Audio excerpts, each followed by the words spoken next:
दोस्तों जैसा कि आपको पता होगा, हमारे देश की माताओं बहनों के लिए ऐतिहासिक महिला आरक्षण बिल लोकसभा में पास हो चुका है। और बड़ी हैरानी की बात तो यह है कि पहली बार मोदी सरकार के किसी बिल के पक्ष में विपक्ष ने भी वोट डाले हैं। इस बिल के समर्थन में टोटल 454 वोट पड़े, विरोध में सिर्फ 2 सांसदों ने मतदान किया। और पहली बार पीएम मोदी के जिगरी दोस्त राहुल गांधी ने भी मोदी के किसी फैसले का, किसी बिल का समर्थन करते हुए कहा कि इसमें ओबीसी कोटा भी शामिल किया जाए। खैर, लोकसभा में महिला आरक्षण बिल तो पेश हो चुका है और इससे मेन फायदा क्या होगा ये तो आपको पता होगा कि ये कानून बनने के बाद हमारे देश में महिला सांसदों की संख्या 181 होगी। लेकिन ये कानून साल 2024 के चुनाव में लागू नहीं होगा, यानी कि इसके बाद जो 5 साल बाद चुनाव आएंगे उन्हीं में लागू होगा, राइट। लेकिन इस महिला आरक्षण बिल के बाद सबसे महत्वपूर्ण बात जो जानने लायक ये है कि आखिर इस बिल से हमारे देश की आम महिलाओं को, आम माताओं बहनों को क्या फायदा मिलेगा। देश भर में इस बिल की चर्चा तो हो रही है। कई रोड़ों और विरोध के बाद आखिरकार विपक्ष ने भी शर्तों के साथ समर्थन देकर इस बिल को पारित तो करवा दिया लोकसभा से। लेकिन अब पारित होने के बाद विपक्ष 5 सवाल भी उठा रहा है। आइए देखते हैं ऐसे में कि देश की महिलाओं, माताओं, बहनों के लिए ये बिल कैसे भविष्य में एक बहुत ही शानदार चीज साबित होगा। तो सबसे पहले इस बिल की हिस्ट्री पर बात करते हैं। तो वैसे तो साल 1996 में देवगौड़ा सरकार के दौरान पहली बार देश में महिला आरक्षण बिल संसद में पहुंचा, लेकिन पास हो नहीं पाया। उसके बाद 1997 में भी संसद में आया, फिर 1998 में अटल बिहारी वाजपेयी जी की सरकार में भी ये बिल संसद में लाया गया। जब 1999 में अटल बिहारी वाजपेयी फिर से प्रधानमंत्री बने, तब भी सदन में 1/3 आरक्षण देने वाले इस महिला आरक्षण बिल को लाया जाता है, लेकिन पास नहीं हो सका। और फिर दोस्तों वक्त की घड़ी आगे बढ़ती है। साल 2010 जब मनमोहन सिंह की सरकार के दौरान 2008 से चलती आ रही कोशिशों के चलते 2 साल बाद राज्यसभा में महिला आरक्षण बिल पास हुआ, लेकिन फिर दुखद बात रही कि लोकसभा तक पहुंच ही नहीं पाया। और फिर वक्त आता है 19 सितंबर 2023 का, जब 27 साल बाद क्या प्रधानमंत्री नरेंद्र मोदी सरकार की ये नई कोशिश इतिहास बना पाएगी। इस बिल का मेन मकसद है देश की राजनीति में, पॉलिटिक्स में महिलाओं की भागीदारी बढ़ाना, है ना। इस बिल का नाम है 128वां संविधान संशोधन विधेयक 2023, जिसे हमारे देश के प्रधानमंत्री नरेंद्र मोदी ने नाम दिया है नारी शक्ति वंदन विधेयक। ये बिल लोकसभा और दिल्ली समेत सभी राज्यों की विधानसभाओं में 1/3 सीटें महिलाओं के लिए आरक्षित करता है, यानी सीधा 1/3 रिजर्वेशन मिलता है महिलाओं को। जैसे देखिए हमारे लोकसभा में टोटल 543 सीटें हैं, तो इसकी 33% सीटें यानी कि ऑलमोस्ट 181 सीट महिलाओं के लिए आरक्षित होगी, यानी कि इन सीटों पर सिर्फ महिला उम्मीदवार ही खड़ी होकर चुनाव लड़ेगी। अच्छा, जबकि SC ST के लिए जो कोटा वो इस बिल के अंदर का ही कोटा होगा, यानी कि अभी जो हमारे देश में संविधान में आरक्षण के मुताबिक SC के लिए 84 सीटें रिजर्व है पहले से ही, ठीक है। तो इस 84 में से 33% महिलाओं के लिए रिजर्व हो जाएगी। इसी तरह से ST में 47 सीटें आरक्षित हैं, तो उसका भी 33% हिस्सा जो है वो महिलाओं के लिए हो जाएगा, है ना। अच्छा, बिल लोकसभा में पास हो चुका है और अब इसे राज्यसभा से पास होना पड़ेगा, फिर इसे देश की राष्ट्रपति द्रौपदी मुर्मू की मंजूरी मिलेगी और फिर गजट नोटिफिकेशन के रूप में इसे छापा जाएगा। अच्छा, एक सवाल आपके मन में आ रहा होगा दोस्तों कि बिल तो अभी ही पास हो गया, फिर आखिर अगले साल होने वाले 2024 के चुनाव में ये क्यों लागू नहीं होगा। तो इसके पीछे एक बड़ी वजह है और वो वजह दोस्तों जनगणना को लेकर बन रही है, क्योंकि ये विधेयक लागू होने के बाद जो पहली जनगणना होगी उसी के आधार पर परिसीमन होगा। और एक्सपर्ट्स की माने तो ये साल 2026 से पहले परिसीमन असंभव है, क्योंकि दोस्तों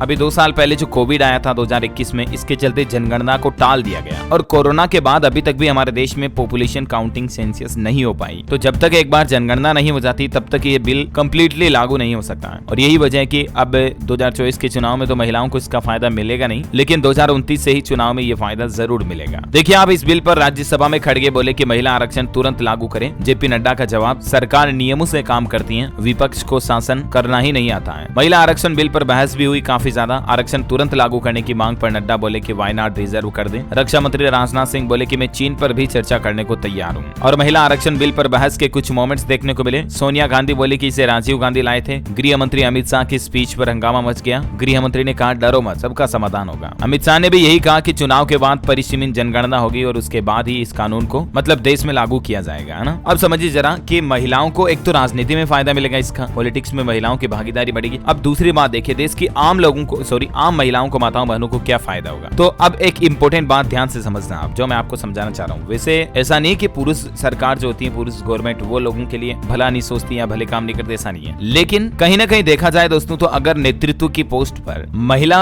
होगी तो जाहिर सी बात है समाज में महिलाओं की समस्याओं को और बेहतर तरीके से और नजदीकी से समझ पाएंगी। अगर कहीं पर महिला नेतृत्व कर रही है हैं तो जाहिर सी बात है महिलाओं के लिए, महिलाओं के हित में फैसलों का जो पलड़ा होगा वो थोड़ा झुका होगा। तो ये डायरेक्टली फायदा महिलाओं को मिलेगा एक तो, क्योंकि महिलाओं की जिंदगी की बारीकियों को, उनकी एक एक छोटी छोटी प्रॉब्लम को, बड़ी बड़ी समस्याओं को एक महिला लीडर पुरुष लीडर के मुकाबले बेहतरीन तरीके से समझ सकती है ना। तो ये एक इसका सबसे बड़ा फायदा होगा। और इसके अलावा समाज में लिंग के आधार पर भेदभाव कम होगा, देश में महिलाओं को ज्यादा सम्मान मिलेगा तो देश ज्यादा तरक्की करेगा। ये देखिए जरा, पाकिस्तान से आई सीमा हैदर ने इस बिल को लेकर क्या कहा कि हमारे पाकिस्तान में महिलाओं को पैरों की जूती समझते हैं, लेकिन भारत में महिलाओं को बहुत देवी की तरह माना जाता है, सम्मान दिया जाता है। मोदी जी महिलाओं को बहुत सम्मान दे रहे हैं, ये बहुत ही अच्छी बात है। ये कहना पाकिस्तानी महिला सीमा हैदर का, जो नोएडा के रबुपुरा में सचिन से शादी करने के लिए आती है ना वो। अब जरा सोचे, पाकिस्तान में महिलाओं को सम्मान, तवज्जो, इज्जत नहीं दी जाती है तो अभी वो भूखे मर रहे हैं लोग बाग। पता वाकई में देखा जाए दोस्तों तो एक महिला जो है समाज में, हमारी जिंदगी में कई अहम किरदारों को निभाती है। सबसे बड़ा और सबसे महत्वपूर्ण, भगवान से भी ऊपर का किरदार माँ। इसके अलावा भी छोटी बहन, बड़ी बहन, पत्नी, जिंदगी के कई अहम किरदारों में महिलाओं का अहम रोल होता है। और इसीलिए तो कहा जाता है यत्र नार्यस्तु पूजन्ते तत्र रमन्ते देवता, यानी जहाँ महिलाओं की पूजा होती है वहीं देवताओं का वास होता है। एक महिला लक्ष्मी का रूप होती है और इसलिए हर देश में उनका सम्मान होना चाहिए, खास करके भारत जैसे देश में। तो वैसे आप क्या कहना चाहेंगे दोस्तों इस मुद्दे पर, कमेंट करके बताइए मुझे। इस वीडियो को लाइक और शेयर करना, DLS न्यूज चैनल को सब्सक्राइब करके बेल आइकन जरूर दबा देना ऐसी इन्फॉर्मेटिव जानकारियों से अपडेट रहने के लिए। जय हिंद, जय भारत, वंदे मातरम।